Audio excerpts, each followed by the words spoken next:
Good morning, everyone. Good morning. Welcome to the July 1st Nash County Commissioners meeting at this time, and I think we're all very thankful for getting a little bit wet this morning coming in, maybe. Sure did need the rain. Thank the good Lord for bringing it to us. It is customary for us to begin our meetings with a prayer by City Commissioner, and then the Pledge of Allegiance to the flag by City Commissioner. During this time of the prayer, you're welcome to stand and join us in this prayer. You're welcome to use it for your own prayer, or you're welcome to use it for a moment of silence, whatever you're led to do this morning. And this morning we'll have Gwen Wilkins who's going to lead us in the invocation, and then Commissioner Outlaw and the Pledge of Allegiance to the flag. Commissioner Wilkins. Let us pray. God, we come before you with humble hearts and grateful souls. Thank you for guiding us each day. Thank you for your protection. Please give us the strength and wisdom to continue to serve the citizens of Nash County with conviction, determination, wisdom, and understanding. In his name we pray. Amen. Amen. Would you join us in the pledge? I pledge allegiance to the flag of the United States of America and to the republic for which it stands, one nation, under God, indivisible, with liberty and justice for all.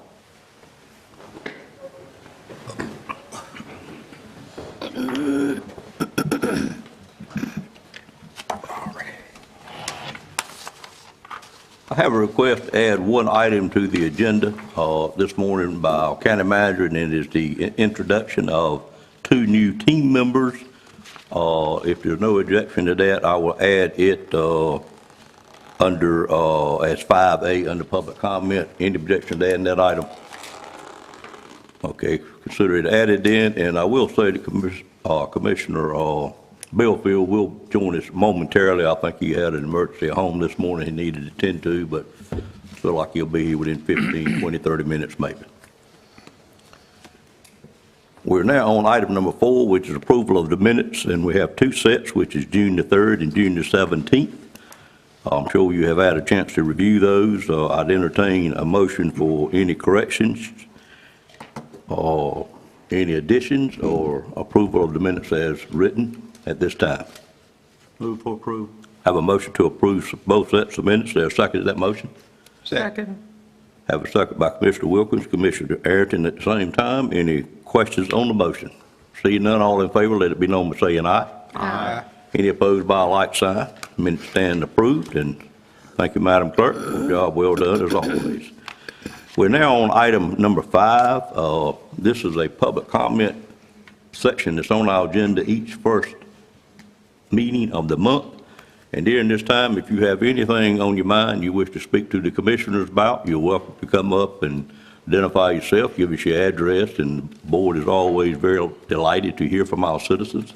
There is a sign-up period out front before you come in the room. If you missed that part of it, we'd still like to hear from you. Be glad to have you come up, but I'll start with the ones that did sign up, and the first name I have on the agenda or sign-up list is a Danny Vick. Mr. Vick, if you could come up and state your name and address for the record, the board would be tickled to hear from you. Good morning, sir. Good morning. Good morning. Good morning. Appreciate your time today. My name is Danny Vick, and my address is 7096 Strickland Road in Bailey, and I'm a 3rd generation small farm owner from southern Nash County. And my request to you today is to add a standard for excessive noise to the Nash County Code of Ordinance, section 16-54, and have that standard added to the variance of noise permit distributed by the Sheriff's Department. Section 16-54 of the county code lists sound level limits, but that remains undefined and unstated on the noise permit. The Nash County Code requires respect for people living around the event. The permit, as written, simply indicates noise must end at 11 p.m. The permit basically protects the noise with no protection for the surrounding members. As an example of the noise standard in Wilson County, noise ordinance defines loud and disturbing noise as that which is clearly audible at a distance of more than 100 feet from the source, of the noise measured in a straight line from the source. There are also various devices, apps that can measure noise. My interest in this is due to a neighbor renting the house 180 feet from my house. On several occasions, his music can be heard inside our home. I have spoken with the tenant and the landlord with no success. I sent the landlord a copy of Nash Article 3 on noise to no avail. Last time we phoned the sheriff's office for a noise check, the officer report was address has a permit and is good till 2300. Consequently, I have done the following to try to avoid music being audible in my home. I built an 8-foot fence, 120 feet long. I gave up 3/4 of an acre of farmland, plus incurring the expense to plant over 100 trees and shrubs. And as a side note, it's not part of the handout that you'll get. As you're all aware, Nash County is experiencing tremendous growth. Residents are moving in from other states and countries. Making these changes will help the future of Nash County. Unfortunately, we live in a time that a problem that could once be handled with conversation now requires legislation. All right, sir, we certainly appreciate the comments, and I'll assure you all staff will be in touch with you about those items. And I have a copy for each of you to read Sure, you can give those to the with clerk. some attachments from things that we've selected. Okay. Thank you, Appreciate you Danny. being here. Thank you.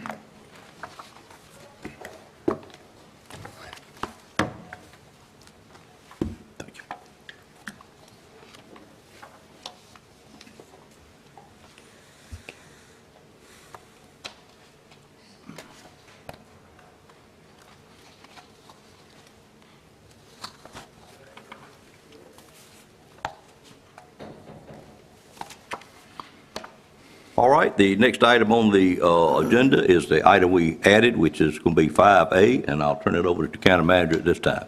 Good morning, ma'am. Good morning.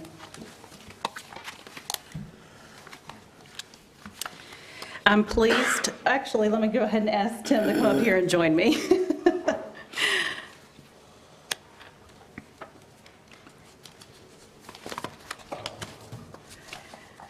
So, good morning again. Morning. Morning. I'm pleased to introduce Tim Kerrigan as our new HR director. Bringing over a decade of experience in North Carolina local government HR leadership, Tim joins Nash County from his previous role as HR director in the town of Smithfield, North Carolina, where he served enthusiastically for 12 years. Tim is a seasoned, senior certified HR professional with a deep commitment to public service and organizational excellence. He prides himself in staying at the forefront of industry trends and best practices. He brings a wealth of knowledge in HR policy development, employee relations, and organizational development, which will serve Nash County well. Tim officially joins us on July the 15th and will work alongside our HR director, Annison Kirkland, for a couple of weeks. I believe Tim brought his wife with him today, Allison, and so I'd like to introduce him to you and let him say a few words. Thank you. Thank you. Thank you all for having me. I am extremely excited to begin here with Nash County. The staff thus far has been extremely welcoming. It's been really a pleasure to get to know them so far, and I look forward to many years here in Nash County. So thank you for the confidence from each of them. The process was thorough and really enjoyable, and thank you for the confidence in each of you. I look forward to working alongside you. Thank you. Thank you, sir, on behalf of the board. We appreciate you joining us. Absolutely. Did you want to introduce your wife? I would love to. Yes. This is my wife of 27 years, very supportive, and thank you very much for coming today. Nice to meet you. Thank you. Thank you. Yes, thank you.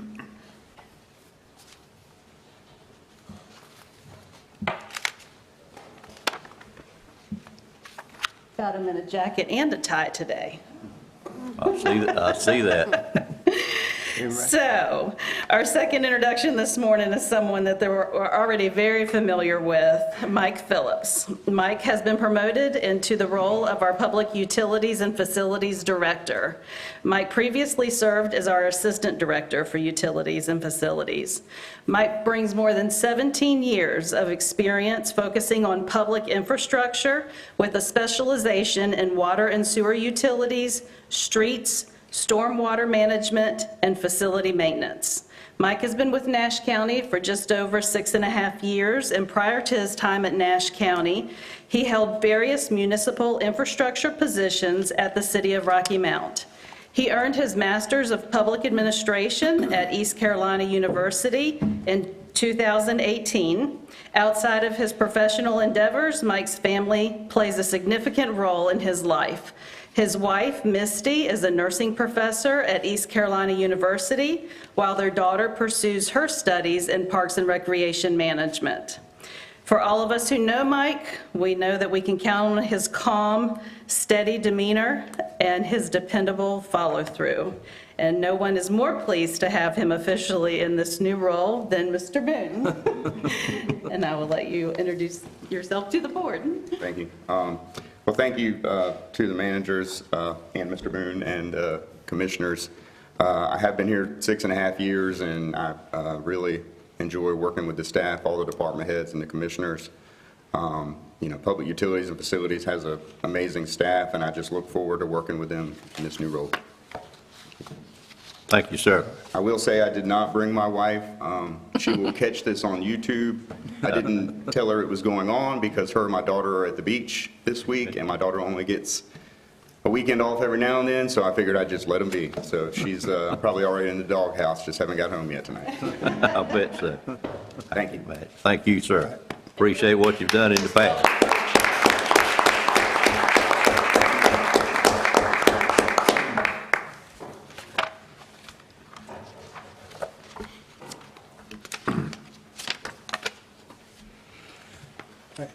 Well, that's very exciting for us to get 2 new team members and department heads, and we've always had excellent department heads in Nash County, and there's certainly no reason that this board doesn't see this morning that we will continue that tradition moving forward, and thank the staff. I know you all do a very thorough interview. I've heard you chat about it a little bit, how you go through it, and it's very encouraging to this board that you do spend the time that you do to employ the people at the top that we do employ, and thank the staff on behalf of the board.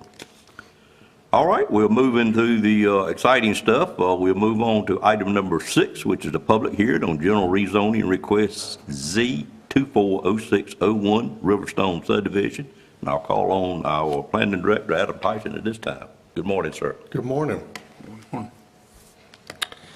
This is the first of 2 rezonings on the agenda this morning. This is a general rezoning. The subject property is outlined in red on both the aerial photo and the zoning map on the screen before you. This is a 7.21 acre tract of land owned by Williams Builders of Rocky Mount. It's on the east side of South NC Highway 58, Elm City, just north of Winston Crossroads, which of course is the intersection of Highway 58 and Highway 97. It's also just north of the Nash-Wilson County line. You can see in the photo, it's between the River Bend Landing subdivision to the north, which is here, and the Dollar General retail store to the south down here at the intersection. And there's a used car dealership at this corner of the intersection, just to get you oriented. Subject property is currently zoned RC Rural Commercial, as denoted by the kind of pinkish color on the zoning map on the right-hand side of the screen. That's because it was previously intended to be a part of the Winston Crossing Commercial Park project. But back in December 2021, the Nash County Planning Board approved a sketch plan at the owner's request for the development of the Riverstone subdivision on the subject property. This is Highway 58 to the left, and you have a single cul-de-sac road with 12 new residential lots arranged around that road. All of those lots would be accessed by the new interior road, and it would also be served by Nash County Public Water and individual private on-site septic systems. At the time of this sketch plan being approved back in December of '21, the rural commercial zoning district permitted the development of medium-density residential land uses, and the approved minimum lot size requirement of 20,000 square feet was dictated not by the zoning regulations, but by the applicable requirements of the WS4CA Watershed Protection Overlay District. The developer followed up with the approval of the sketch plan by submitting a preliminary construction plat within the required 12-month period. That is the document that shows the engineered details for the construction of the new road. Then they have proceeded with construction of the new road, which was paved in the last few weeks. However, the board might recall that in February of 2022, after the approval of this subdivision, the Board of Commissioners adopted a text amendment to the UDO which prohibited the development of residential land uses in non-residential zoning districts like this RC Rural Commercial Zoning District going forward. So that leaves these 12 proposed new residential lots in a somewhat awkward position. The developer has permission to build the road and to subdivide the lots because he has never allowed his initial approval to expire. However, we're not able to issue zoning permits anymore for single-family dwellings because single-family dwellings are not permitted in the RC zoning district any longer due to that text amendment. So in response to that situation, the property owner and developer has submitted today's general rezoning request to rezone the property from RC to RA40, single-family residential. That is the same zone as the adjacent subdivision, this kind of dark orange brownish color. That's the zone that's being requested for the subject property. Approving this request would have three substantial impacts on the subject property. First, there's a wide range of retail, office, shopping, and service commercial land uses that are currently permitted for development on the subject property that would no longer be permitted for development once the zoning was changed. Number two, the rezoning would make residential land uses like single-family dwellings and customary residential accessory uses and structures like swimming pools, detached garages, things of that nature. The things that were prohibited in the current RC zoning district would be made permissible under the new zoning district. And then finally, as I've already alluded to, the subject lots are smaller than the standard 40,000 square foot minimum lot area because they were approved under the commercial zoning. They range from approximately 20,000 to 30,000 square feet each. If approved, the rezoning would render those lots as legal non-conforming lots, meaning that they are legally approved through the subdivision process, but do not conform to the current zoning. And one thing that means is that they may only be developed for single-family residential use. So even if there are other permitted uses in RA40, the legal non-conforming status of these lots requires them to only be developed as single-family residential lots. As with all rezonings, we refer to our comprehensive land use plan and review the consistency of the request with that plan. This request is consistent with the recommendations of the plan because, as you can see, the subject property is in this green residential agricultural area, and the permitted residential land uses of the proposed zoning district are consistent with that area. It is also consistent with the growth that the plan anticipates for this area, particularly in areas where the county has a public water line, as it does along South NC Highway 58. This request may be considered reasonable in the public interest and not spot zoning because, as I mentioned, this would be an expansion of the immediately adjacent RA40 zoning district here in the orange color. So it would not be a standalone spot zone. The Nash County Technical Review Committee considered this request back on May the 30th and recommended approval. The planning board considered this request on June 17th. Mr. Ron Sutton with Herring Sutton and Associates addressed the board on behalf of the applicant in support of the request, and there were no other members of the public at that time that addressed the board with regard to the request. Therefore, the planning board voted unanimously to recommend approval. Your report in your agenda packet includes a motion to approve the zoning map amendment or a motion to deny the zoning map amendment. Along with both of those are a statement of plan consistency and reasonableness. And Mr. Sutton is here again on behalf of the developer to represent this request during the coming public hearing. And with that, I'll pause and take any questions that the board has on the staff report. Questions from board members at this time of Mr. Tyson? Ms. Leggett? Mr. Tyson, just a clarifying question to want to make sure I'm clear on. We're being asked to rezone this to R20, but a subdivision plan is already in place for lots that are R20 and R30. Is that correct? You're being asked to rezone it to RA40. 40, that's, But the subdivision lots would be smaller than the standard minimum requirement of 40,000 because it was approved prior, yes. okay. And in the requirements, are there any buffers mentioned since there will be it will be abutting an R40 neighborhood and these are not R40 lots? The zoning, the Unified Development Ordinance does not require any mandatory screening between residential uses, even if the density is different. Well, between single-family residential uses, even if the density is different. So there is no screening required by the ordinance or included in the zoning Okay, thank you. request. Thank you. Other questions? Mr. Tyson, I listened to you, but I don't quite understand. We're going to RA40 because of the watershed? We're going to RA40 because this subdivision was approved in a commercial zone, and the commissioners have since removed residential land uses from being a permitted use in a commercial zone. So they need to rezone it to a residential zone so that houses would be permitted. So why do we go to R40? Because it matches the adjacent property and the land uses will be the same. The board could go to RA20, but in discussing it with the applicant, we thought that their best shot at success would be to match what was around them as close as possible, even if the lots would be slightly smaller. And there's nothing in the watershed that prevents you from developing R20 lots with a septic tank?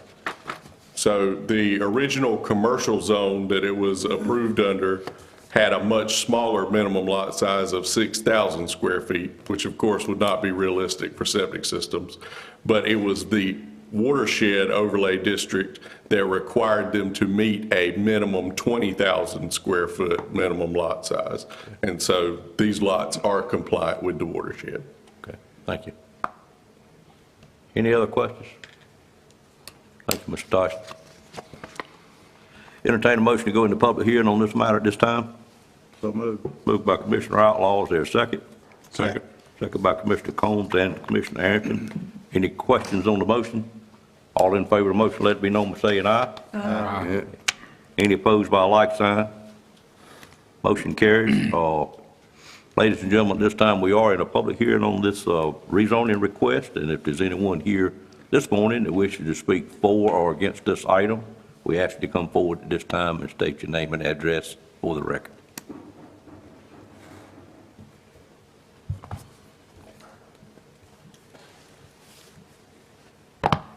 Morning, Mr. Sutton.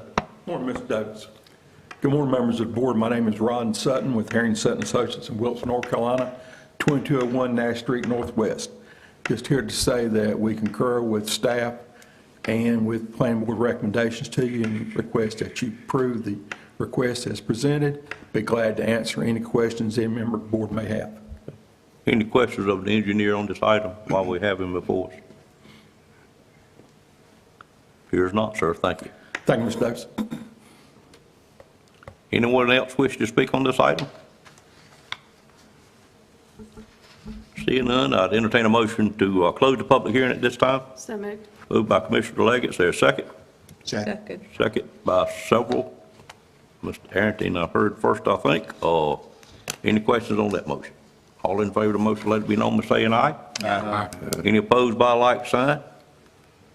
Public hearing is now closed, and any other questions from board members of the staff? Seeing none, pleasure to the board. Mr. Chairman, I move that the Nash County Board of Commissioners adopt the statement of plan consistency and reasonableness as listed in the agenda and approve the general rezoning request. Have a motion for approval with those items stated under the item number. Is there a second to that motion? Second. Second by Commissioner Wilkins. Questions on the motion? Seeing none, all in favor, let it be known by saying aye. Aye. Any opposed by a like sign? Motion stands approved. Thank you, Mr. Sutton. Next item on the agenda is item number 7, and it is another conditional rezoning request, CZ 240602, 2106 Cabin Path Lane. Mr. Tyson? All right, I seem to have lost the ability to advance the slides, but they're going to do it for me, I think. We could go one forward. This subject property is the small lot highlighted in red on the zoning map in front of you. It's a 2-acre lot. It's owned by Brian and Kim Colbert. It's located at 2106 Cabin Path Lane, which you can see is off the west side of South MC Highway 58, which runs up and down the right-hand side of the map that you're looking at. Cabin Path Lane is a 20-foot wide access easement that provides access to this lot and a few other lots. This property is zoned R40, as denoted by the darker green color, and it is south of the town of Nashville. You'll notice to the south and west of the subject property,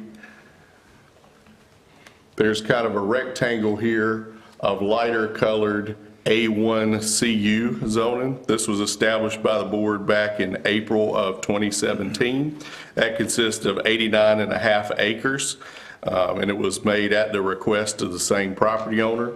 This area is subject to a condition. It allows all the regular land uses of the A1 zoning district, but is subject to a specific condition to prohibit the development of an outdoor shooting range. There was an unauthorized outdoor shooting range on this property in the past, which led to that condition, and that is certainly not a problem at this location any further.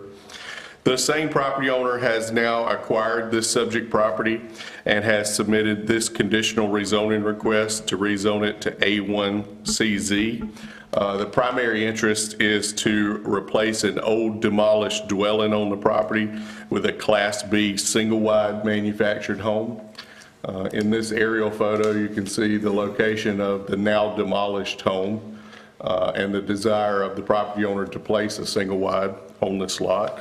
Single-wides are not a permitted use in the R40 zoning district, so the request is to rezone this property to match essentially the A1 CU zoning, which is found in that rectangle. This will complete the top right-hand corner of that rectangle that was rezoned back in 2017 and allow the placement of one single-wide manufactured home.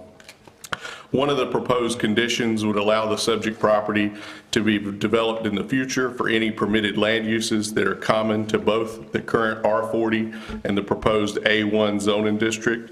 What that means is that the only new land use that the board would be approving for this property would be a single-wide mobile home. Anything else that was ever done on it would have to comply with the same R40 standards that are in place now. It also means that if the applicant chose to upgrade this to, for instance, a modular or a stick-built home in the future, they could do that without having to go back through the rezoning process, because those also are land uses permitted in both the A1 and the R40 zoning districts.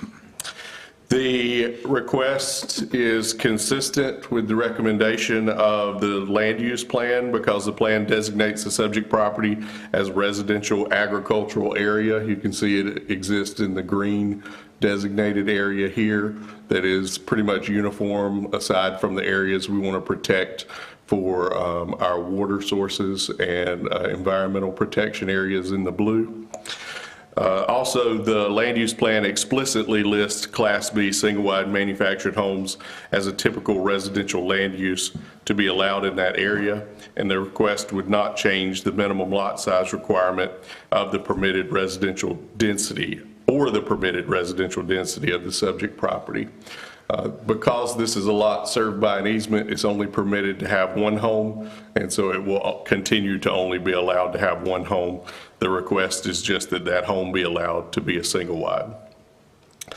The request may be considered reasonable in the public interest and not spot zoning, because as I already stated, it would be similar to and compatible with the already existing large immediately adjacent A1 CU zoning district to the south of the property. And again, it would complete the top right-hand corner of this already existing rectangle. Also, the subject property already is and will continue to be zoned for residential use, similar to the adjacent and surrounding properties. The Technical Review Committee considered this request back on May the 30th and recommended approval. The Planning Board considered the request on June 17th. There was no one present to address the board with regard to the request, and the Planning Board voted unanimously to recommend approval. Again, you have a motion to both approve or deny the request in your packet. Both have accompanying statements of plan consistency and reasonableness, and the motion to approve comes with 4 development conditions that are suggested by the TRC and the Planning Board. They are very standard for our conditional rezonings. I would call your attention to development condition number 1 at the bottom of page 15. The subject property will be approved for the development of a Class B single-wide manufactured home and/or any permitted land uses common to both the R40 and the A1 zoning districts in accordance with the standard requirements and procedures established for those in the R40 zoning district. So again, that means the only new land use that this rezoning would allow would be the proposed single-wide, and it would also allow the upgrade to a modular or stick-built home in the future if the property owner wished to, without having to go through the public hearing rezoning process. Mr. and Ms. Colbert, the property owners and developers, are with us this morning to address the board during the public hearing if they need to, and I'll be glad to take any questions on the staff report. Question to Mr. Tyson. Thank you, sir. Entertain a motion to go into public hearing on this matter. Move to open the public hearing. A motion by Commissioner Legg. Is there a second? Second. Second by Commissioner Combs. Questions on that motion? Seeing none, all in favor, let it be known by saying aye. Aye. Any opposed by a like sign? Motion carries. And ladies and gentlemen, we are now in a public hearing to hear from anyone that wishes to speak on this conditional rezoning request. And if you're here this morning, please come forward at this time, either for or against the item. State your name and address for the record.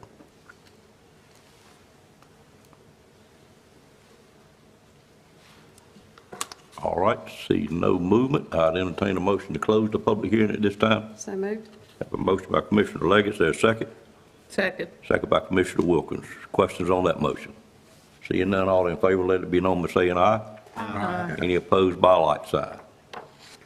Public hearing is now closed. Is there any further questions from Mr. Tyson at this time? Seeing none, pleasure to the board. Mr. Chairman, Commissioner Leggett. I move that the Nash County Board of Commissioners adopt the statement plan of consistency and reasonableness in our agenda packet and approve the conditional rezoning request CZ 240602 to rezone the property to A1 CZ, subject to the development conditions listed in the agenda. Okay. Have a motion for approval of the item as stated. Is there a second to that motion? Second. Seconded by Commissioner Outlaw, Commissioner Wilkins. I defer to Commissioner Wilkins. Commissioner Wilkins. Questions on the motion? Seeing none, all in favor of the item, let it be known by saying aye. Aye. Any opposed by a like sign? Item stands approved as well. Next item on the agenda is item number 8, which is a presentation of factual information in response to non-factual information shared in the local media. And I'll call on our manager this time to make this informational item. Good morning, ma'am, again. Good morning. So this morning, we'd like to just address lots of things that we're hearing out in the media. On multiple occasions, inaccurate, invented, and baseless information has been shared on media platforms such as television media, radio media, and social media. Nash County will begin taking an opportunity at this first meeting of the month to establish an agenda item to address untruthful claims that are brought to our attention. In a recent television segment, the caller stated, "The public needs to know," and we could not agree more. Therefore, we will be transparently presenting factual information to correct the deceptive statements that we hear. And I think we'll play that.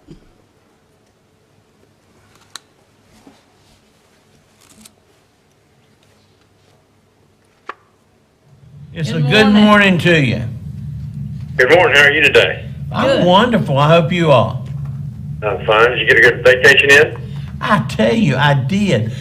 It's at a stage in my life that just sitting in the air-conditioned place, getting a few munches, maybe have an adult beverage occasionally. I can't say much about it other than it was nice. Well, I don't know if I'm on the air or not, but I've got something. You are. that need You to know. are. Go ahead. My understanding is from a fairly reliable source that the county's fund balance is nowhere near the $29 to $30 million that it's been stated that its balance is. Okay. That 14 to 17 million of that is monies that was given to the county from the state that is part of the Recovery Act from COVID. Those monies have to be spent. That's what I'm told. And also, I'm told that additionally, $8 to $8.5 million from last year's fund balance was put into the budget because they were having a shortfall. The real fund balance is somewhere probably between $4 and $7 million, which is very, very low and does not meet the state guidelines for that. Wow. Leadership continues. Yeah. I'm also told that the June 3rd budget that was presented for open conversation at a meeting was then taken back and adjusted, and all kinds of changes were made, and then that budget was actually approved without going back for further public comment. Well, I'm told. All right. I'm told that one of the commissioners, rumor has it, is going to resign in order to put a different person in their spot come into the year. That is that is the rumor. That is the rumor that's selected from a two-time loser. Well, I don't want to say that about her, but my point is... Well, we're on the same page. Well, the other thing I was told is that the money going to the sheriff's department is only going to create raises, good raises. All county employees will get a raise, but the real raises for the sheriff's department are only going to include the deputies themselves. So, they're not raising the officers, the ranking people, the detectives, and all those folks as well as just the deputies. So there's a lot going on that the public needs to know about. And don't know about it unless you get it secondhand. Right. And I just thought that in case you had not talked about those things, that they ought to be coming up. Well, I did have at the top of my list a discussion about what was on the social media about the discussion of the chief of the commissioners and Sheriff Stone, and that I saw 200 and some comments and not one was in favor of what the commissioners were saying. Well, the other thing is, I think we're looking at somewhere about a 29% increase in property taxes too, to balance that budget. Well, all of that I have heard too, and none of that sounds good. No. Well, every time you take a dollar out of the public coffer, so to speak, you limit growth in the economy. And every time you cut those dollars, the economy grows. Well, So, it does, every time, and in my opinion, the only reason the market is maintained strong is the anticipation that Trump's gonna win. well, I think that might be true. Well, that's what, But I just wanted to make sure that you'd heard, if you hadn't not heard those things, that they were, I threw them out there for your well, I appreciate consumption, it. if you will. Most of it we have, particularly of the insider trading of trying to bring somebody in that can't get elected to be on the commissioner board. And if that's the case, I've also talked to the ones that can make it not happen. And so, let's stay in touch. If you hear anything else, call us back, okay? I'll do it. Thank you, my friend. God bless you. Yeah, thank you.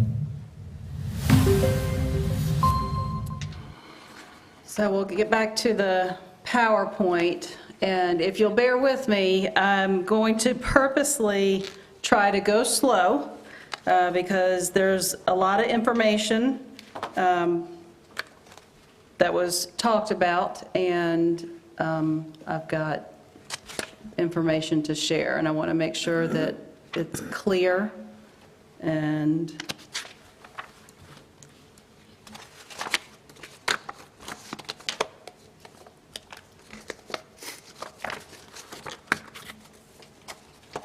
okay. All right, so the statements that were on the morning show that we just heard, I'd like to review those and provide some factual information for you and the public. The first statement that was false was that the county's fund balance is nowhere near $29 to $30 million that has been stated, that $14 to $17 million of those monies was given to the county from the state for the Recovery Act from COVID. The fact is, let's see if I can't advance these. Nash County's financial reports can be easily accessed on Nash County's website.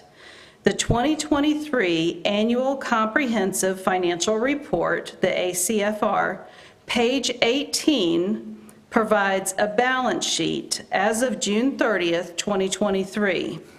Under the first column, which is titled General Fund, the unassigned general fund balance reported is $23,741,367. The American Rescue Plan funds, which is the second column on that balance sheet, is $13,381,372. While these funds were referred to as being from the state, they are actually federal funds, and they come to Nash County through the state and are accounted for separately. The next item that was reported falsely, additionally, $8 to $8.5 million from last year's fund balance was put into the budget because they were having a shortfall. The fact is, I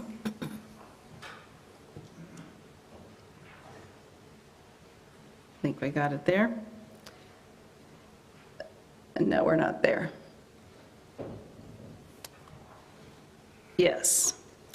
The FY24 budget, so that's July 1, 2023 to June 30th, 2024, included $117,778,300 in general fund expenditures. In order to balance revenues and expenditures, $8,550,000 of unassigned fund balance was used as a balancing factor. Historically, this amount is a large balancing factor for Nash County. This was a conscious decision, considering that the revaluation was in progress and to avoid a tax rate in fiscal year '24.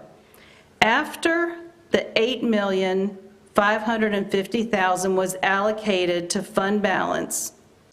balance the FY '24 budget, $23,741,367 was still available in unassigned fund balance. The third false report, the real fund balance is probably somewhere between $4 and $7 million, which is very, very low and does not meet state guidelines for that. The fact is, there is no state law or guidance that requires any specific level of fund balance available by a local government. There is some history in the state that has led some to believe that the requirement is at least 8%. This amount, 8%, provides working capital for about 1 month of general fund expenditures. Nash County has a fund balance policy that states, unassigned fund balance available for appropriation at the close of each fiscal year shall be no less than 20% of general fund expenditures. Nash County has maintained an unassigned fund balance for the past 5 years between approximately 21% and 30%. The fourth false report. On June 3rd, the budget that was presented for an open conversation at a meeting was then taken back and adjusted, and all kinds of changes were made, and then that budget was approved without going back for further public comment. The fact is, in both the budget message presented to the Board of Commissioners on May 20th, 2024, and the budget public hearing presented to the Board of Commissioners on June 3rd, 2024, the overall fiscal year '25 proposed budget, which includes the general fund, enterprise funds, special revenue funds, and internal services funds, was $142,973,213. The fiscal year proposed general fund budget was proposed to be $125,469,132. Do we go to the next one there? In the FY '25 budget ordinance adoption agenda item that the county manager presented on June 17th, 2024, the overall FY proposed budget, which includes general fund, enterprise fund, special revenue fund, internal services funds, was the same, $142,973,213, and the general fund budget was proposed at $125,469,132. The only changes that were made between June 3rd and June 17th included making a final adjustment for salaries in our emergency services department, which resulted in approximately $100,000 difference between the public safety budget and the general government budget. Throughout the budget process, staff had to rely on preliminary estimates in lieu of having final numbers. We worked up until the very end, the morning of June 17th, 2024, entering final numbers based on the salary study results and administrative decisions based on those results. Once final numbers were entered into the budget, a variance of approximately $100,000 was realized versus the original estimates. The fifth false report. One of the commissioners, rumor has it, is going to resign in order to put a different person in their spot come the end of the year. The fact is, No commissioner on the board plans to resign.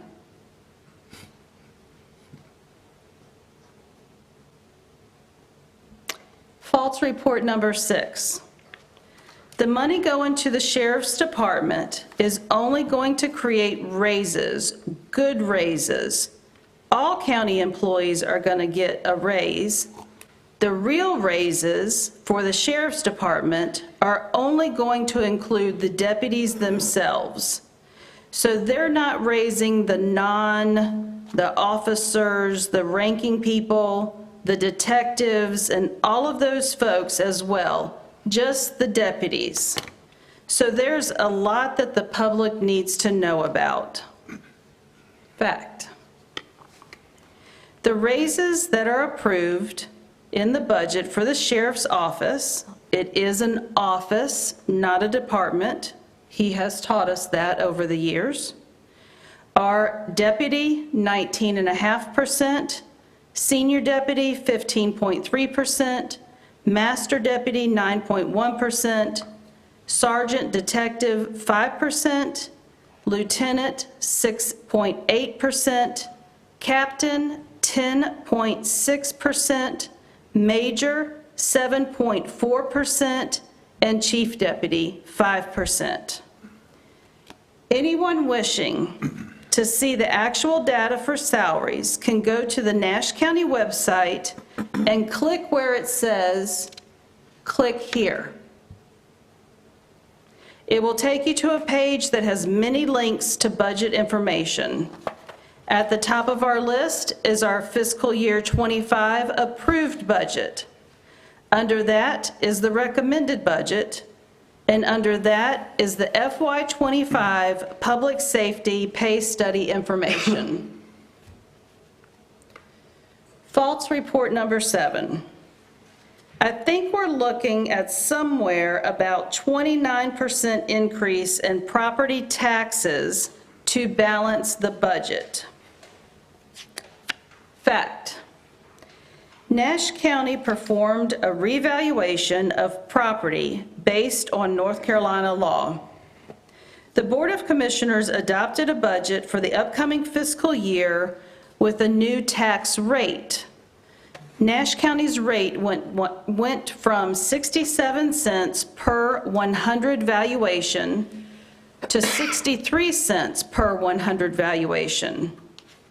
While the tax rate was reduced 4 cents per 100 valuation, this change will result in various percent increases and decreases in property tax, dependent on the individual property. We've got some examples to look at.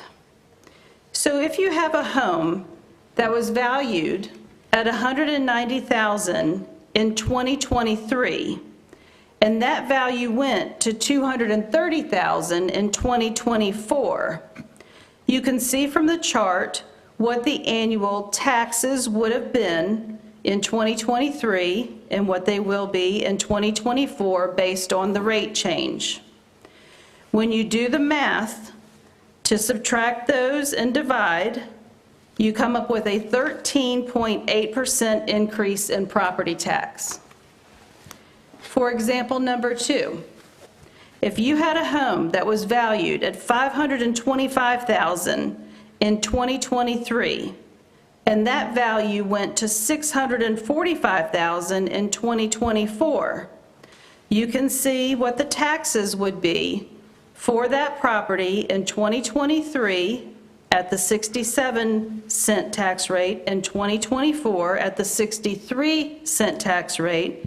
And when you do the math on that property, it is a 15.5% increase in property taxes.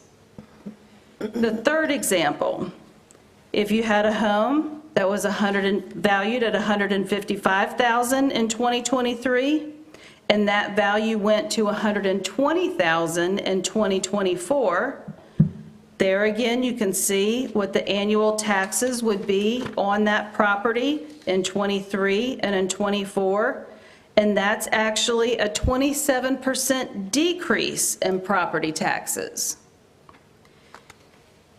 The revaluation process resulted in a cumulative personal and commercial property value increase across Nash County of about 28%. That's a value increase, not a tax increase. We'll now review some statements, comments, and speculation that provides an opportunity for Nash County to share factual information with our citizens. In a recent City of Rocky Mount Council meeting, funding for the United Community Ministries was discussed. False report number 8. It was stated that one of the counties supports United Community Ministries. Then the question was asked, which one? And the response was Edgecombe County. It was reported that Edgecombe County contributes $30,000 to United Community Ministries and Nash County does not contribute anything. It was stated that the city would verify that. The fact: Nash County has provided United Community Ministries $30,000 annually since fiscal year 2010, with the exception of fiscal years 2013 and 2014, when we provided $29,400 those 2 years. In the fiscal year 25 budget, Nash County has $30,000 budgeted for United Community Ministries, making this the 16th consecutive year Nash County has provided funding. That's a total of $478,800 Nash County has contributed to United Community Ministries. In addition, Nash County reached out to United Community Ministries when we established our application process for providing the ARPA funding for nonprofits. United Community Ministries was provided with our application and received follow-up email reminders about available funds. Nash County did not receive a request for ARPA funding from United Community Ministries. I'd like to address some social media posts concerning emergency medical services and ambulance assistance from neighboring counties. Nash County has mutual aid with our neighboring counties. And as part of the North Carolina Emergency Management System, all 100 counties have mutual aid. We asked staff to look into the period of time between 2024 and 2020, a specific period of time, and that was January to June, to see what mutual aid Nash County received and provided. The counties that we have regular interactions with are Franklin, Edgecombe, Halifax, Johnston, Wake, and Wilson. From January 2024 to June 2024, Nash County received 34 mutual aid assists. Nash County provided 9 mutual aid assists. Between January 2020 and June 2020, Nash County received 37 mutual aid assists and provided 10 mutual aid assists. We actually don't track the assists that we provide as well as we track what we receive. So moving forward, we will start tracking that information better to be able to report on it. But as you can see from these numbers, they help to illustrate that Nash County's mutual aid volume has remained constant, even though our citizens' sensitivity and awareness that mutual aid takes place has increased.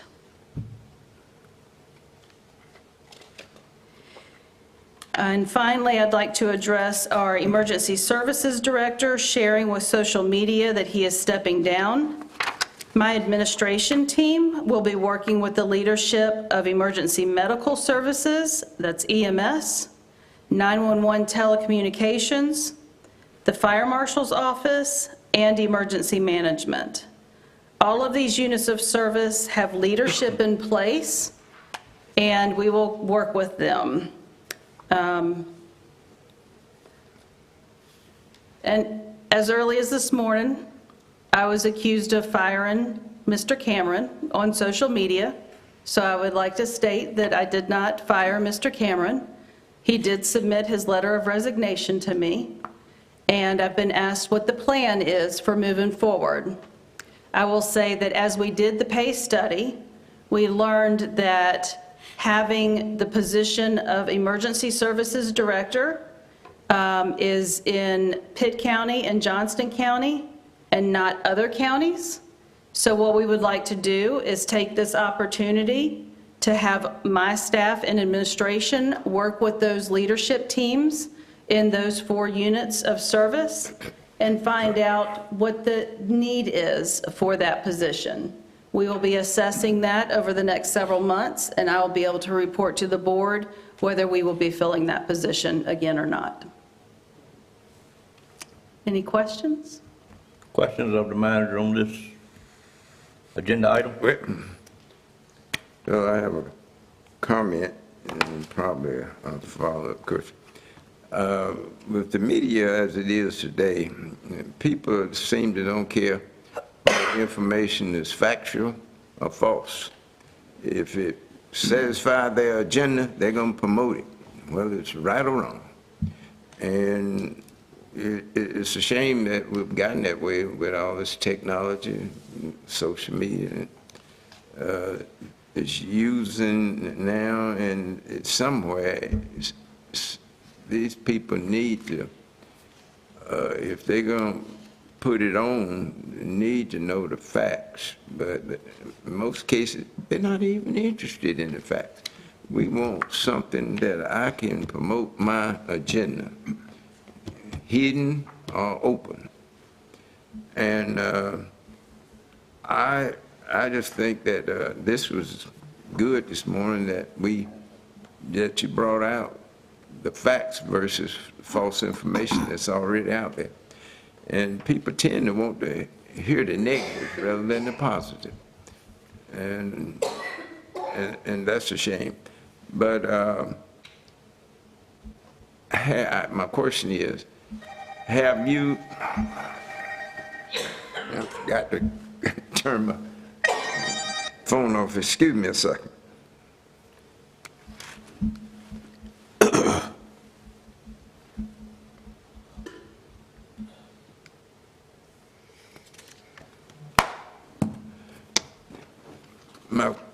My question is are you communicating with those that put this false information out? You may not even know who they are, or it may be one individual person, but have you? I think I just did. You do have some.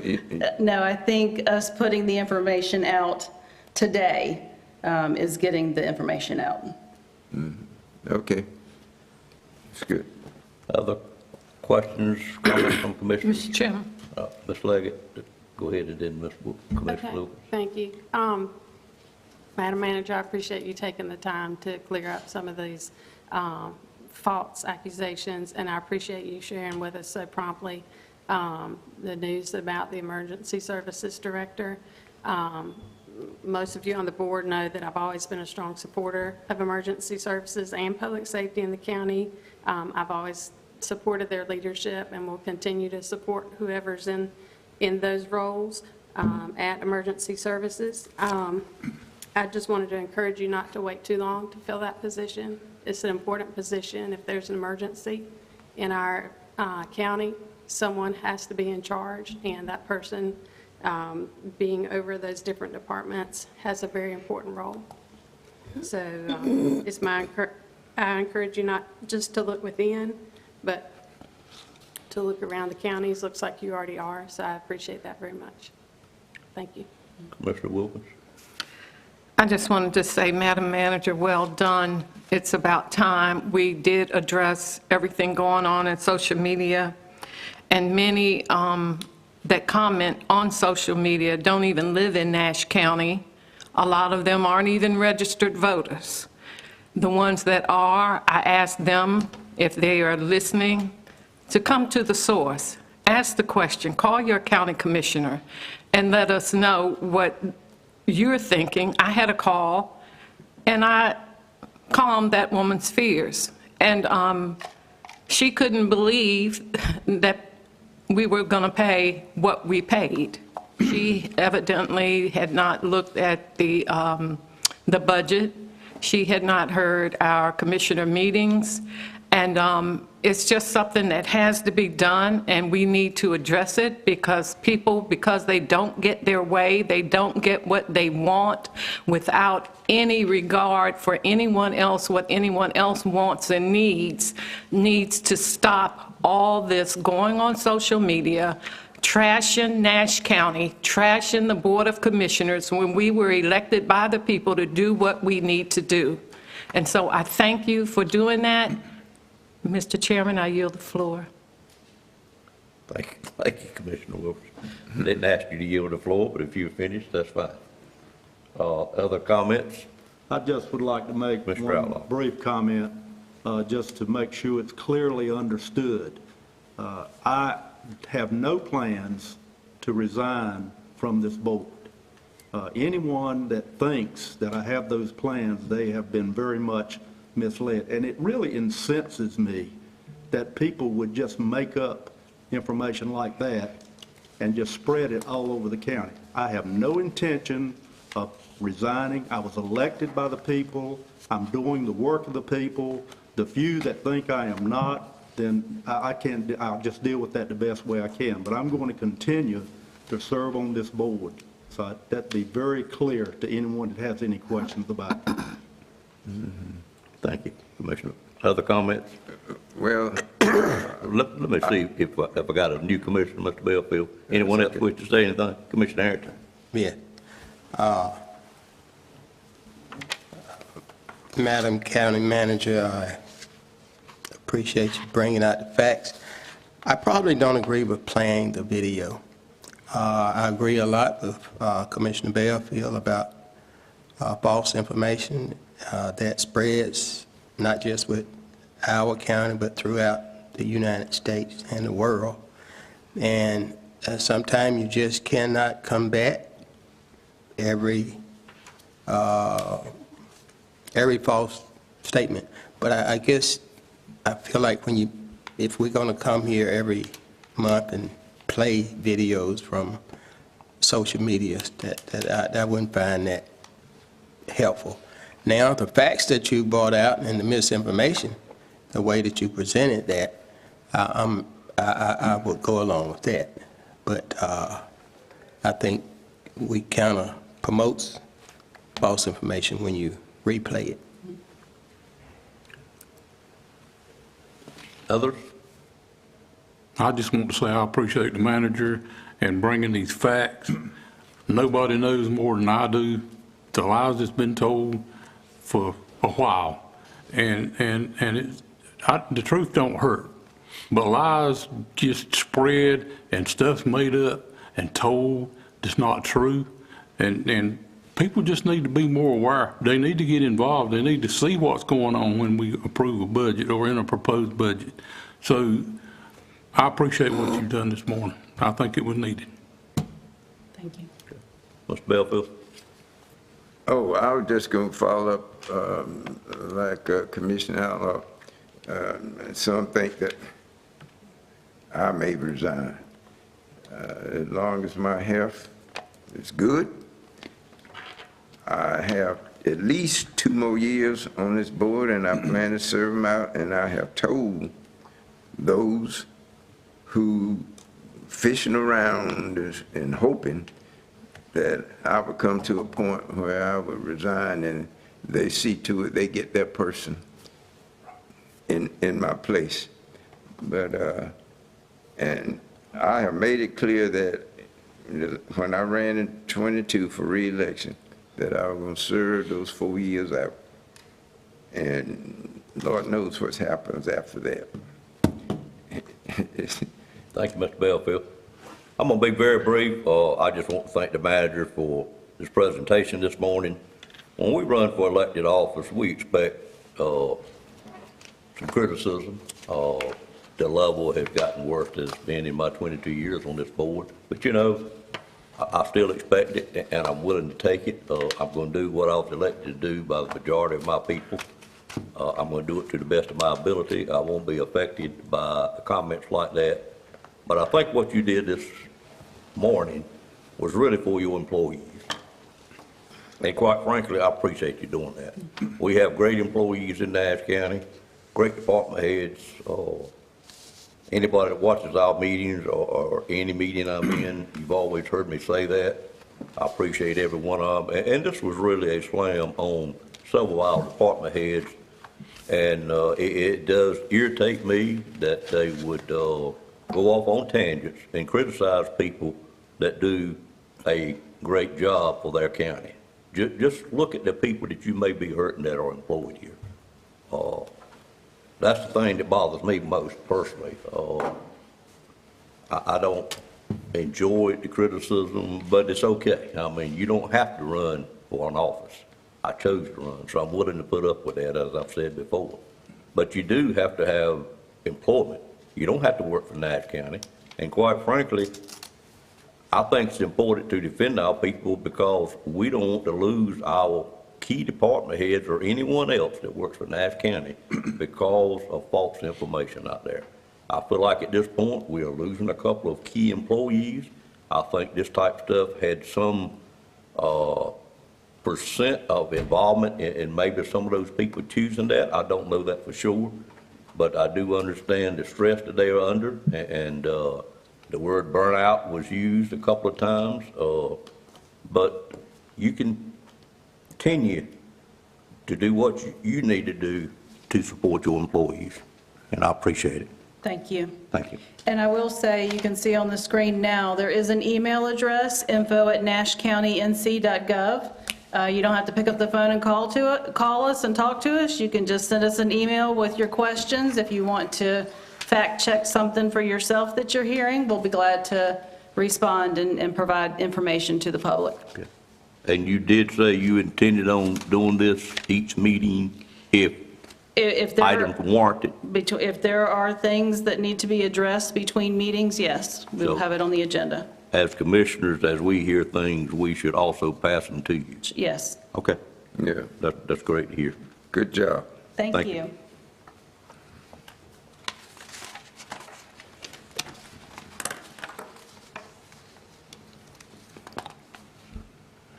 Commissioner Wilkins, do you wish to do that this time, or you want me to move a little? Oh, it was Okay. Commissioner-elect. Okay, we'll keep moving then. Item number 9 is Nash County's legislative goals, and I'll call on Emily Moore at this time to make this presentation. And she will explain the process of how we got to this point. All right, so the North Carolina Association of County Commissioners, NCACC, is currently involved in its 2024-2025 legislative goals process. Every 2 years, in the months preceding a long session of the General Assembly, the NCACC engages counties in this process, which enables county commissioners across the state to reach a consensus on legislative priorities and speak with one voice through the NCACC. To develop its goals, the NCACC is presently soliciting input from all 100 counties. Attached in Exhibit A is a list of possible legislative priorities from Nash County. All of the goals fall under the NCACC goal categories of agriculture, environment, general government, health and human services, justice and public safety, and public education. Following approval by the county commissioners, we will submit a copy of the resolution and Exhibit A, the legislative goals, to the NCACC.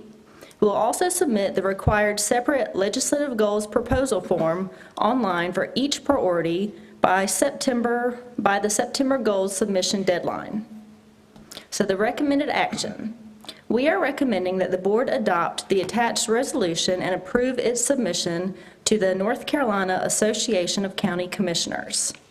And I can read the resolution as well as Exhibit A if you would like.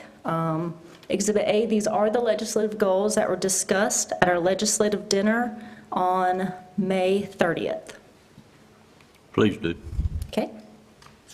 So we will start with the resolution. Resolution of the Nash County Board of Commissioners to adopt and submit legislative goals to the North Carolina Association of County Commissioners. Whereas the North Carolina Association of County Commissioners, the association, is currently involved in its 2024-2025 legislative goals process, and whereas the legislative goals process enables county commissioners across the state of North Carolina to come to a consensus on legislative priorities and speak with one voice on the issues of greatest importance to the counties, and whereas the association is soliciting counties to submit their proposed legislative goals for consideration in the 2024-2025 legislative goals process, and whereas the Nash County Board of Commissioners desires to adopt certain legislative goals that it believes to be of great importance to Nash County as well as to the other counties in the state of North Carolina, and to submit the legislative goals to the association for consideration in the 2024-2025 legislative goals process. Now, therefore, be it resolved that the Nash County Board of Commissioners hereby adopts the legislative goals set forth in Exhibit A attached to this resolution, the goals, and directs that the goals be submitted to the association for consideration in the 2024-2025 legislative goals process. So for Exhibit A, NCACC goal, agriculture. Seek legislation to provide recurring state funding initiatives related to farmland preservation. NCACC goal, environment. Support recurring funding for stream river debris removal. Seek legislation to support clean water funds and support increased funding for water and wastewater projects in Tier 1 and Tier 2 counties. NCACC goal, general government. Support funding to allow for continued expansion of digital infrastructure, broadband capability to the unserved, underserved. If a casino is proposed for Nash County in the future, request and support a local referendum to allow eligible voters to decide this matter. Support legislation that would allow for the affected county's input in non-contiguous annexation by a municipality. Take into consideration future rezoning that is inconsistent with the county's land use plan, and obligate the municipality to extend services at the expense of the municipality that are already provided in the existing corporate limits to annexed territories with substantially the same level of services as enjoyed of the municipality. NCACC goal, health and human services. Seek additional funding for child welfare services, including foster care related expenses, and support legislation to allow for additional state resources towards county DSS agencies, particularly in areas of child and adult protective services. NCACC goal, justice and public safety. Seek legislation to increase the amount of funding paid to county jails by the state to the full cost reimbursement for housing sentenced inmates, and support recurring funding for a mental health transport initiative, including the provision of personnel and resources for county sheriff's offices. NCACC goal, public education. Support recurring funding for school resource officers in all elementary schools, in addition to increased funding to aid counties in implementing school security measures. And finally, support increased funding for public schools, including additional lottery funding for current expenses, renovation and/or improvements to facilities, and new construction. Any questions on those items? If not, I'd entertain a motion to approve the resolution at this time. Move for approval. Second. Motion by Commissioner Leggett, second by Commissioner Bellfield. Questions on the motion? Seeing none, all in favor, let it be known by saying aye. Aye. Any opposed by a like sign. Agenda item stands approved, and thank you for all your work on that item. I believe you have the next item as well, which is number 10, a urgent repair loan program for 2024. Yes. The North Carolina Housing Finance Agency, NCHFA, has awarded Nash County $132,000 under the 2024 cycle of the Urgent Repair Program, URP 24. This program is funded through the NC Housing Trust Fund. Nash County included a $5,000 match to strengthen its grant application, bringing the total project budget to $137,000. Goals of the URP 24 housing program are to alleviate housing conditions which pose an imminent threat to the life or safety of very low-income homeowners with special needs, and to provide accessibility modifications and other repairs necessary to prevent displacement of very low-income homeowners with special needs, such as the frail, elderly, and persons with disabilities. The program does not require that the entire home be brought up to usual rehabilitation standards, but can be helpful in stabilizing deterioration. A URP 24 home must be occupied by someone with a special need and with household income at or below 50% of the median household income. Special needs households include those with an individual who is elderly, disabled, or a military veteran, single parent, large family, or with a child that has elevated blood lead levels. Household income for URP 2024 in Nash County cannot exceed $44,300 for a family of 4. The maximum funding to repair a home under URP 24 is $12,000. Maximum program support, soft cost per home is $1,000. Maximum administrative cost per home are 10% of total hard and soft cost, not to exceed $1,000. The deferred loan, promissory note, is forgiven at a rate of $3,000 per year. URP 24 regulations require that policies be developed for procurement and disbursement, plus client assistance. Draft policies attached have been reviewed by the funding agency, NCHFA, to ensure program updates are included. Nash County has used similar policies successfully for a number of past URP programs.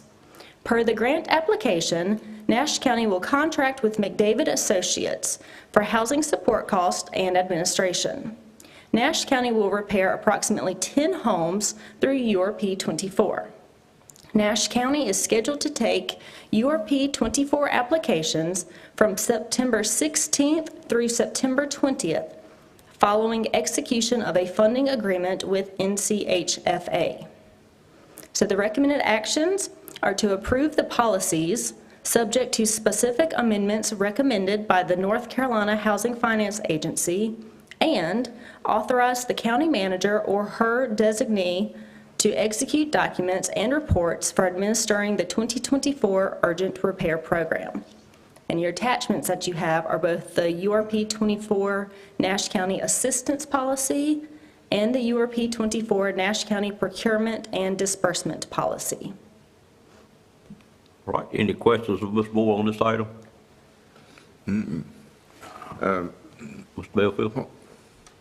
Why is this grant at $132,000 coming from the Housing Finance Agency, North Carolina Housing Finance?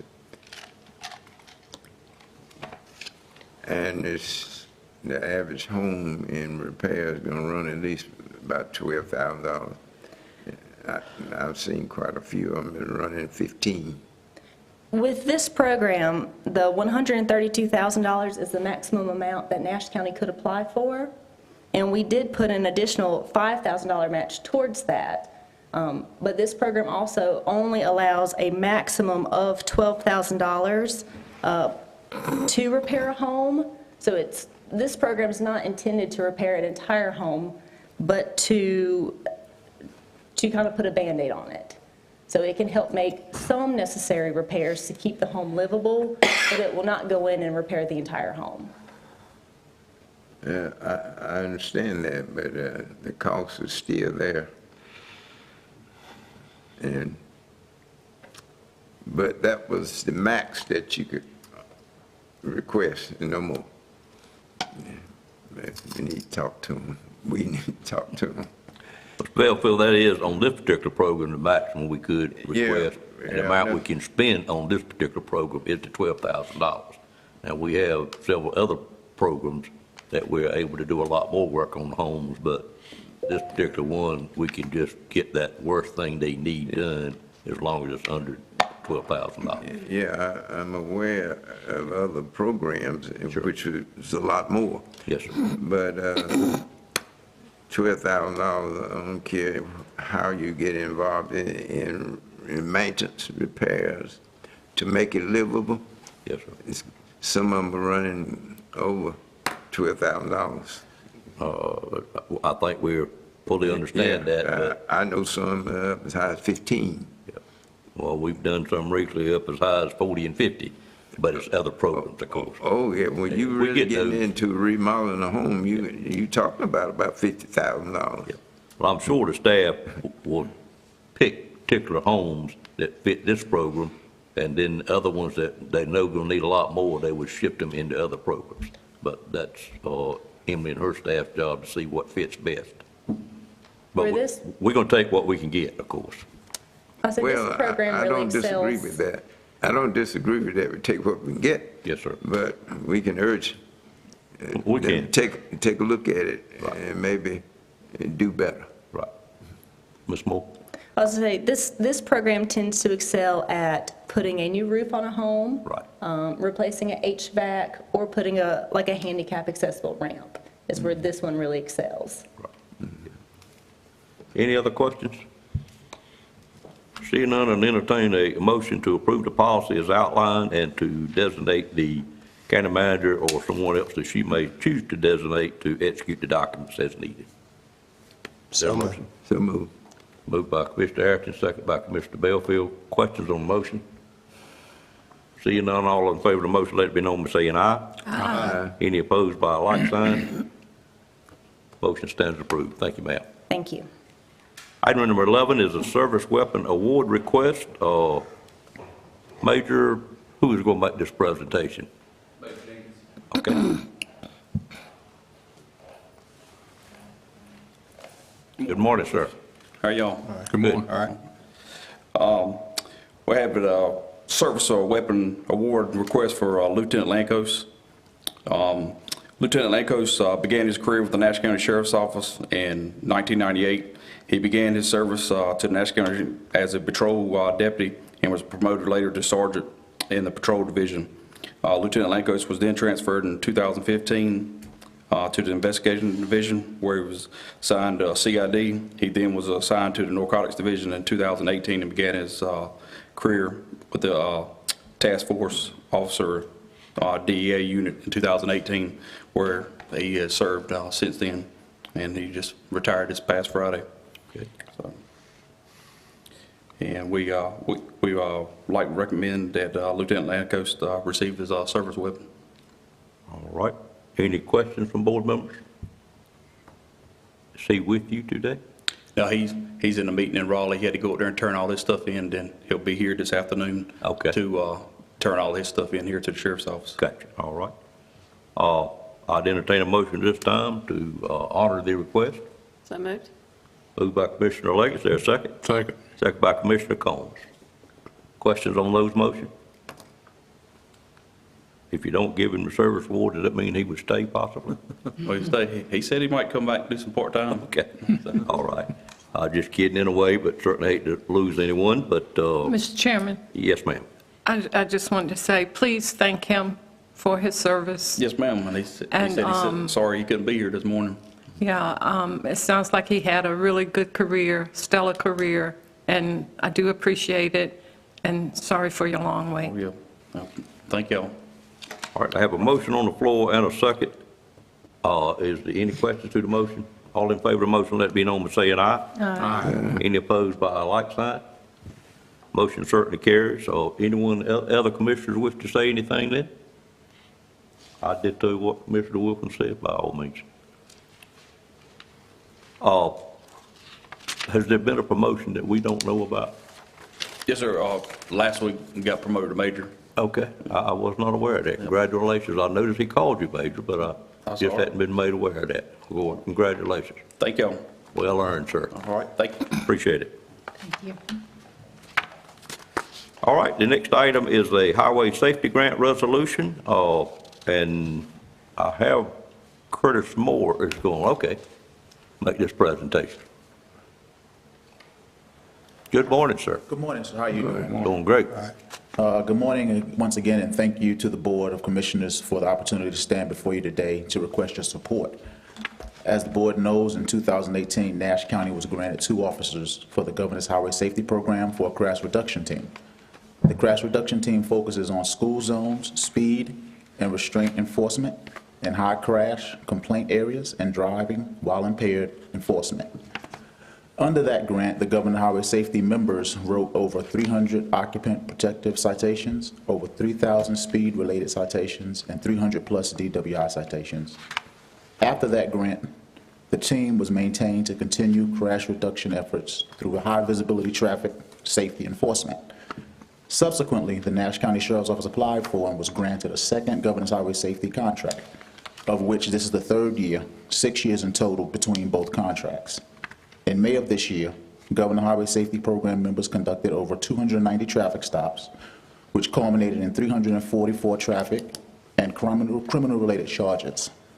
And last week, in a one-night joint agency effort, 4 people were charged with DWI. All of these Governor's Highway Safety activities undoubtedly saved lives for irreparable damage.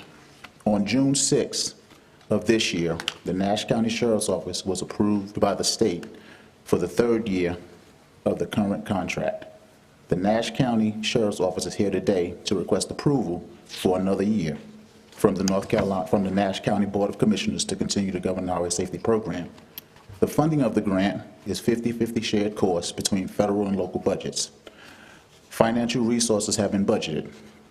With your approval of the resolution, the Governor's Highway Safety Program Crash Reduction Team will continue to serve Nash and the surrounding counties through its high-visibility enforcement to continue the reduction of speed-related, unrestrained, and alcohol-related fatalities, as well as to inform and educate on the importance of safe vehicle operation and traffic safety. Once again, I would like to thank the Board of Commissioners for your continued support. Thank you, Major Moore. Questions of Major Moore on this item? Commissioner Wilkins. We normally get a copy of the resolution in our agenda packet, and I did not see one. I have it, if you wish to have it. Did anyone else? Okay. If you, yeah, I would like a copy, to eventually see a copy. Yes, ma'am. Other questions, comments? Did he read the resolution? Sorry? Can you read it? Yes, absolutely.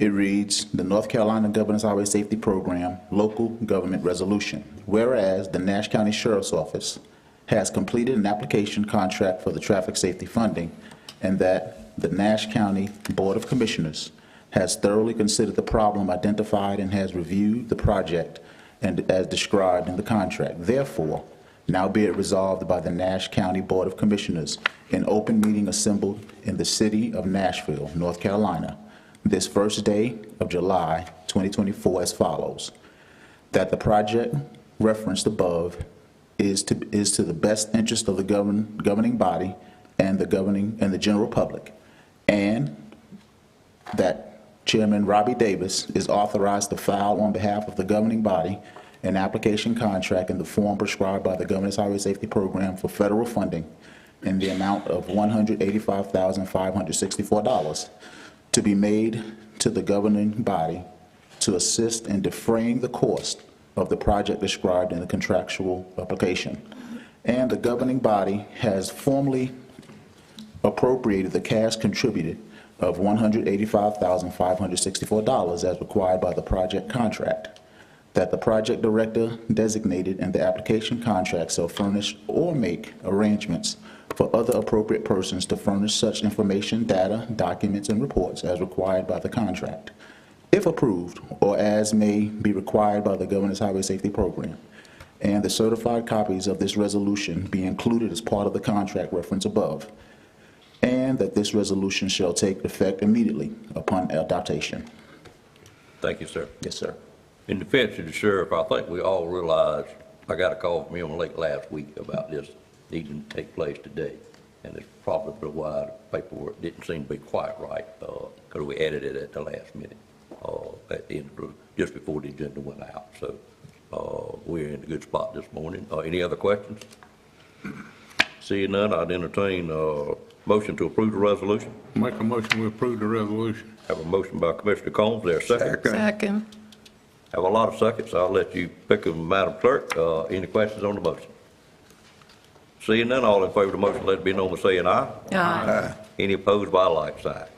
Motion does indeed carry. Mr. Boyd, do you think this, I'm gonna ask you a question you probably don't know the answer to, but do you think this program will continue? I know this is our last year under our authorization. Have you heard anything whether it will continue in future years or not? I have not heard anything at this particular point, sir. Okay. Well, we certainly hope it does, because we've been doing this a long time. Yes, sir. What you just read, very impressive what has been done with these people. Well, thank you. Thank you, sir. Appreciate you being here. Thank you. Next item on the agenda is tax refunds, and I'm going to take care of those, and then we'll pause, take a break until we get to the 11 o'clock hour. So, excuse me, next item is the monthly tax report, item 13, so we'll take care of that in item 14, and then we'll pause for item 15. Is that pleasure? If that's the pleasing of the board. Good morning, ma'am. Good morning. At this time, I would like to present you all with the monthly tax report. As you all know, this report is designed to keep the board current on activities in the tax collector's office. The report is for your information only and does not require approval. However, it is recommended that you accept the report so that it may be noted in the minutes. And of course, if there are any questions, I'll be glad to answer those. I would like to say that we did close out the end of the fiscal year on Friday. We were happy at where we ended, not quite where we were last year, but we're very happy to get what we did. And I'll be reporting on that at next month's meeting. Need to double check your figures, I guess. Yes, sir. And we still have motor vehicles to put in as well. Fully understood. Any questions of Ms. Sumner on this item? We'll take it for the record, and if you want to go ahead with your tax refunds as well. Yes, sir. Item number 14. Yes, we do have some refunds that we need the board's approval for so that we could disperse those to the taxpayers. Any questions on these refunds?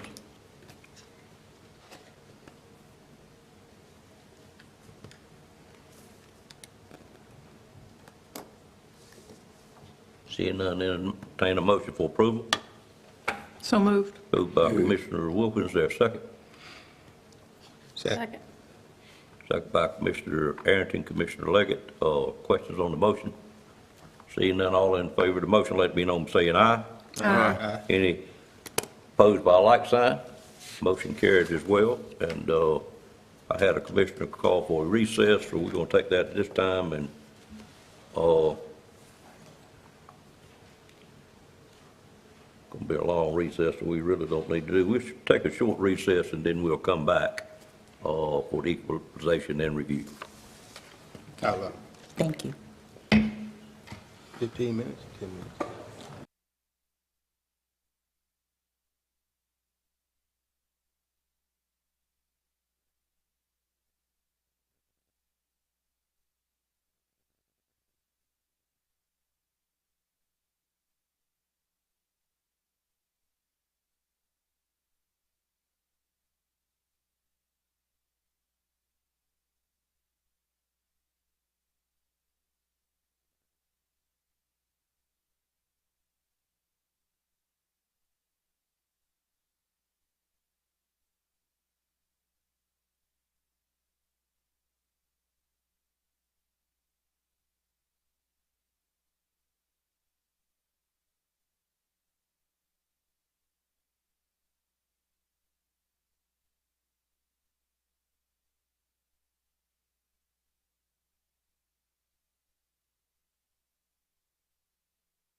Call us back in session at this time.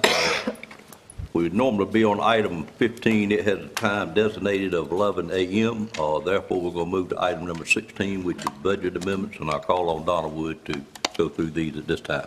Good morning. I have one budget amendment, and it's for a grant that we've received from Golden Leaf.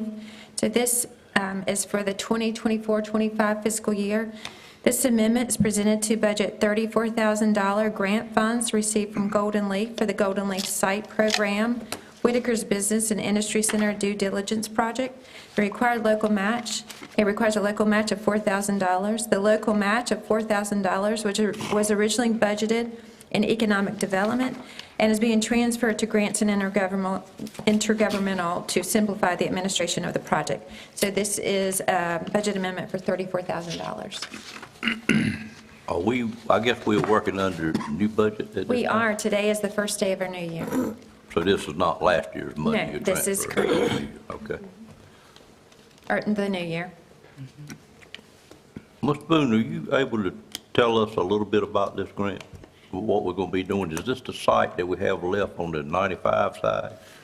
Yes, this is a site in the cul-de-sac at Whitaker's Business Industry Center.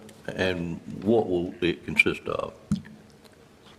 That's honestly, at this point, that's about all I know. I know that is a site, and it's related to due diligence, but Susan will primarily run the point on this. So we're doing due diligence on that site? Yes, sir. Okay. I got you, which is the last site we have there that's not under current contract? Correct. Okay, all right. Any questions on this item? And this is your only budget?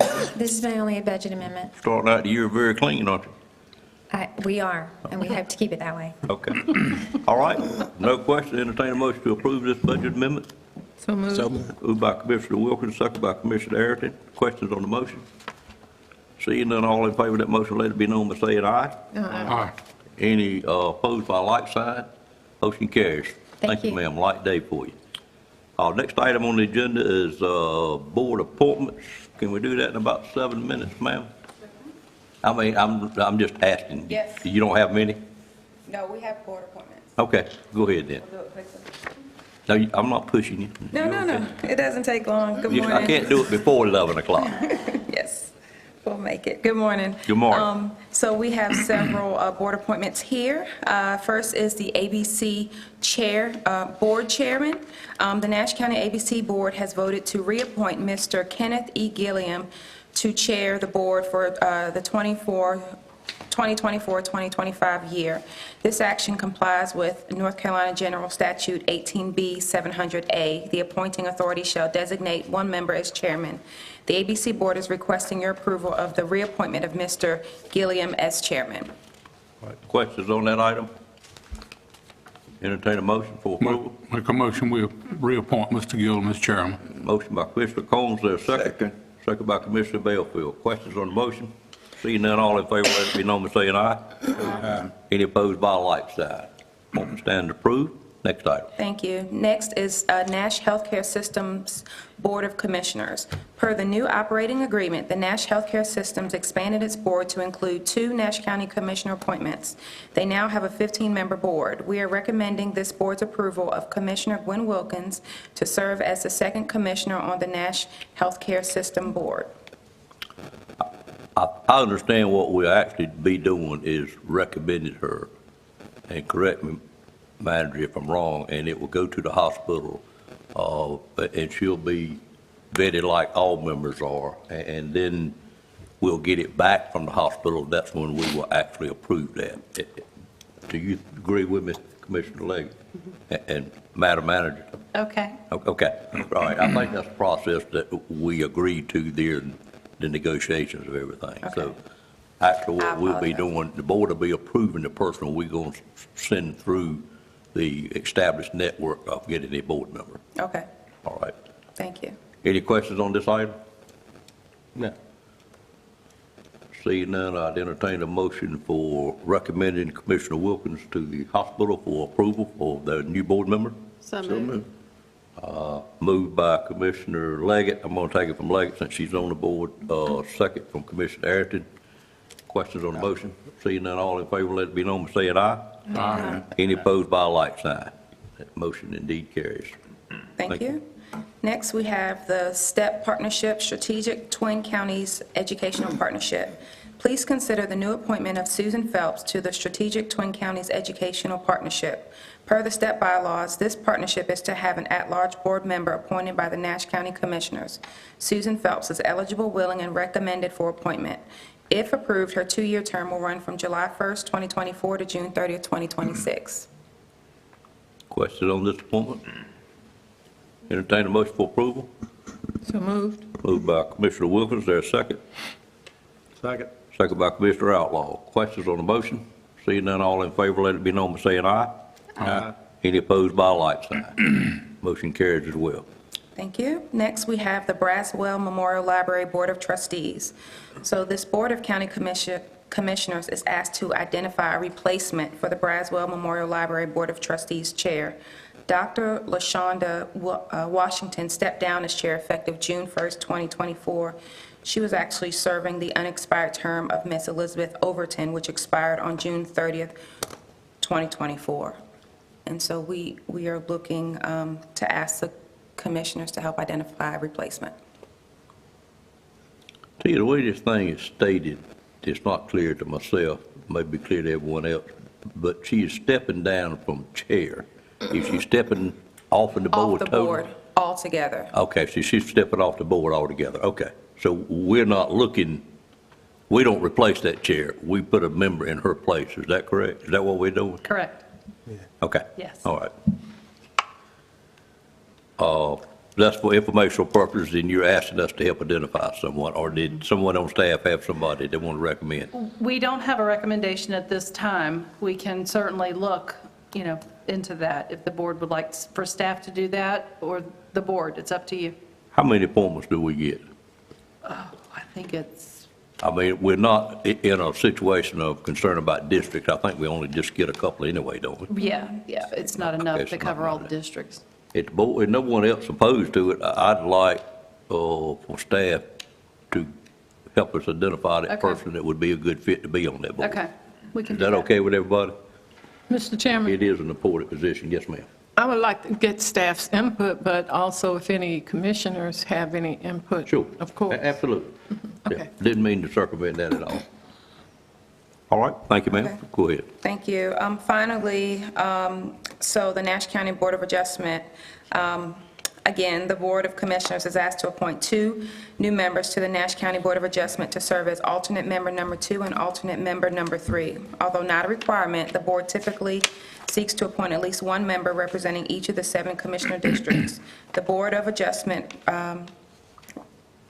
currently includes 1 member board from each district except Commissioner District Number 7 is represented by Chairman Davis.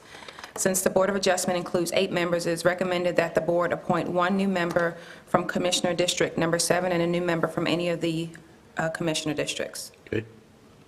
I have a person I've identified, but I have not got confirmation from them yet, so Okay. I should have that at the next meeting. I tried to get it before today, but was not able to obtain that. Any other commissioner working on someone else?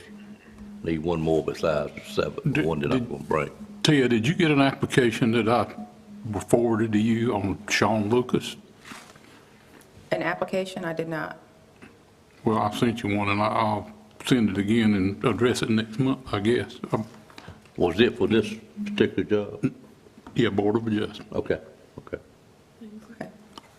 That gentleman needs another job.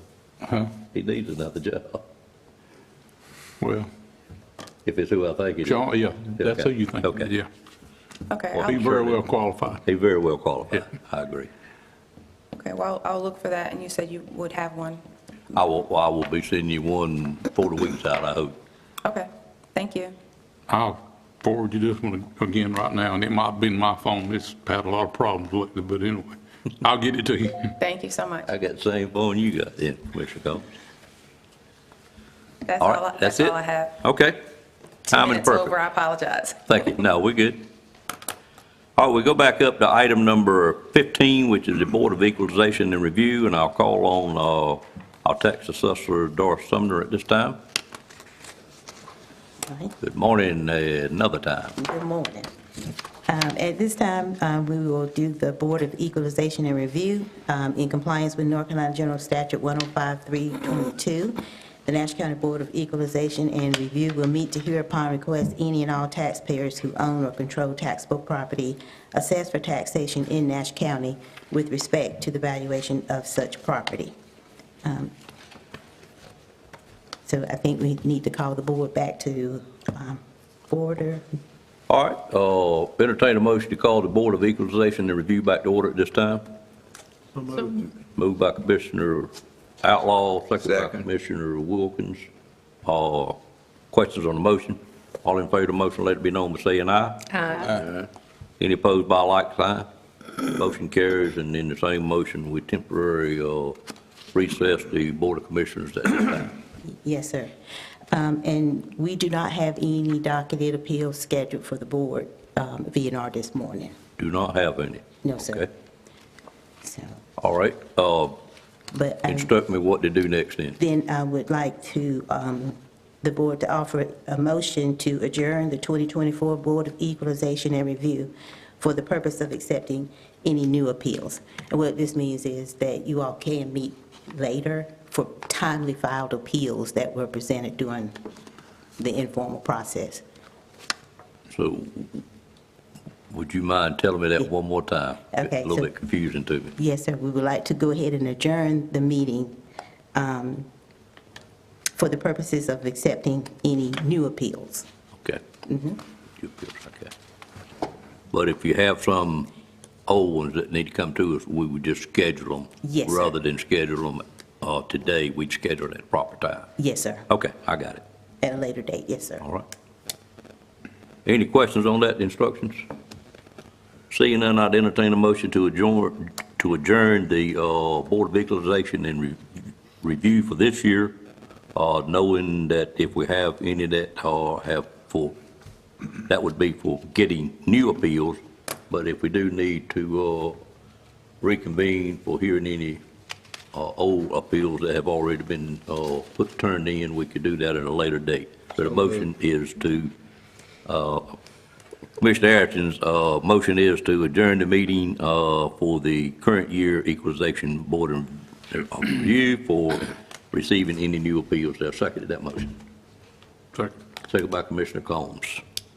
Questions on the motion? Seeing none, all in favor, let it be known by saying aye. Aye. Any opposed by like sign? Motion carries. Thank you. And on behalf of the board, we did have a few appeals, but they were very few in number, based on the number of parcels we had. I think I remember that number, but I won't quote it, make myself wrong, but thank you for a job well done, your staff and our consultant that worked on that. I know everybody's not happy, but I think y'all did a great job, and for us to only hear the 4 or 5 that we've heard, it shows the testimony of what you have been able to do. Thank y'all for your time. Thank you. Yes, ma'am.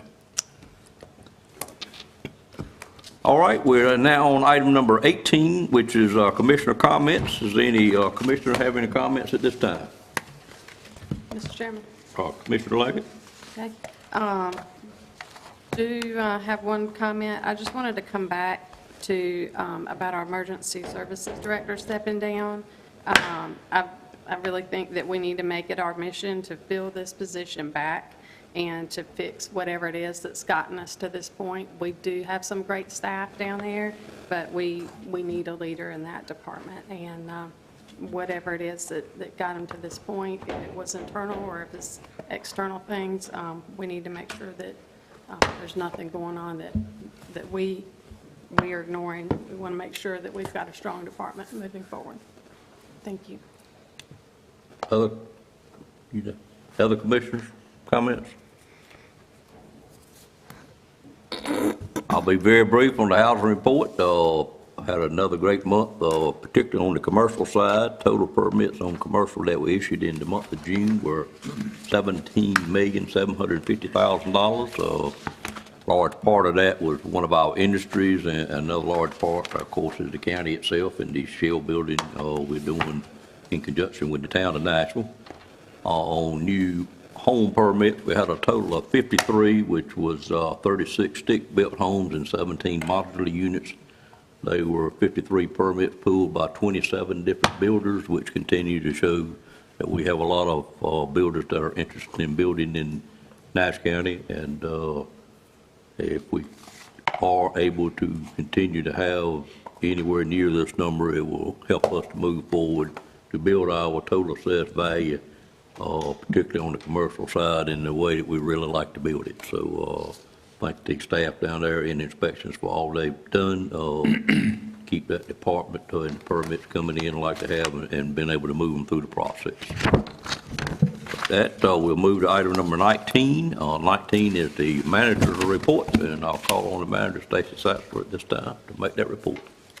Thank you. I just have a couple of items. Just a reminder that county offices will be closed this Thursday to observe July 4th, our Day of Independence. And staff are chilling out with homemade popsicles and patriotic fun on Wednesday, July the 3rd, from 11 to 2 in the third floor break room. You're welcome to come and join us for that. We have a groundbreaking scheduled for Tuesday, July the 9th for the Nashville Shell Building at 10 a.m. We will have a retirement celebration for Mr. Anderson Kirkland on Thursday, July the 25th at 2 p.m. So please plan to join us to show our appreciation for Mr. Kirkland's service. That'll be in the third floor break room as well. And also on the 25th is the third community conversation for the public to provide input for the county's opioid settlement action plan. This one is going to be held at the Bailey Town Hall from 6 to 8 p.m. And that's all I have. Okay. Any questions of the manager's report? I would encourage each commissioner to do attend one of these opioid settlement meetings if you get a chance. Each meeting thus far has been a little bit different, but there are some great conversations that have gone on in those meetings. Very touching conversations in this past one that Commissioner Arrington hosted down in the Drake area. But it is enlightening to see what the needs of the county are, and very glad that we are including the public as much as we are in making that decision. And I don't know what decision is going to be in the end, but it's going to be a tough decision for somebody to make. Did you have something? I do. I wanted to add just one thing. So prior to the one in Bailey, there is a meeting at the Ag Center on July the 11th.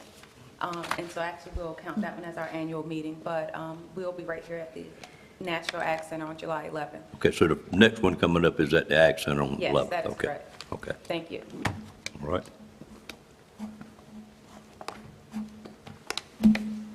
All right. Any other comments from commissioners at this time?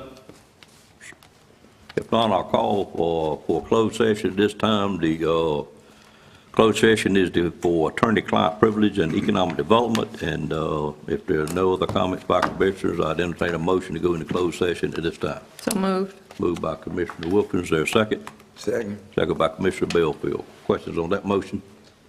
All in favor of the motion, let it be known by saying aye. Aye. Any opposed by like sign? Motion carries. We will go into closed session. Any action expect to be taken, Mr. Attorney? No, sir. Do not expect to have any, but we will return to this room to adjourn the meeting for July 1st. Thank you all.